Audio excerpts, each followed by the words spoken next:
ఎవరినో Purposefully అని నేను అనను. ఎవరు నీతూ గారు. చూసుకుంటే కొంచెం బెటర్ చూసుకొని కదా. ఆడితే వన్ సెకండ్, నీతూ నువ్వు కావాలని కొట్టావా?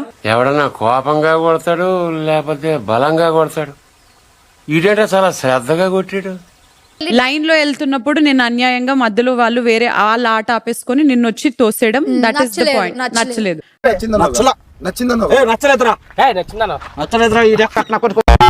నేను ఎలా అయినా పట్టుకోవచ్చా అని అడిగినప్పుడు యూ సెడ్ ఓకే గైస్ ఎవరు ఈ పొజిషన్ లో పట్టుకోవద్దు, పైకి ఎత్తాలి అని మీరు క్లియర్ గా ఇన్స్ట్రక్షన్ ఇచ్చారు. ఒరే అన్న రూల్స్ పెడతారు, ఆయన ఫాలో అవ్వరు, కానీ మనం ఫాలో అవ్వాలి. నేను ఎక్కడైనా ఎవరైనా వచ్చి పోస్తుంటే కనీసం ఇలా అన్నా కూడా నన్ను ఇమ్మీడియట్ గా తీసేయండి. ఈ బిడ్డడు ఇంత కాన్ఫిడెంట్ గా చెప్తున్నాడంటే ఒక్కొక్కరికి క్లారిటీ ఇచ్చేసి నేను పాయింట్స్ చెప్పేసి ఐ విల్ రెస్పెక్ట్ఫుల్లీ లీవ్. దాని తర్వాత మీరు మాట్లాడుకోండి. చెప్పు. Taking water, pouring it in the bucket. When did I ever in the rules say తెలుగులో ఏడు, ఇంగ్లీష్ రాదా? వచ్చు అయినా తెలుగులో ఏడు. అయినా తెలుగులోనా?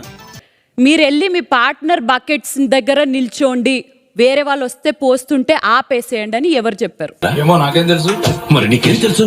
ఒక్క కపుల్, ప్రతి couple, there is no single couple which did do any foul లాగా లేదు. అందరూ ఎన్నో కొన్ని ఫౌల్స్ చేసే ఉన్నారు. ఎందుకండి అంటేనేమో అందరికీ కోపం వస్తుంది, అందరూ హర్ట్ అయిపోతారు.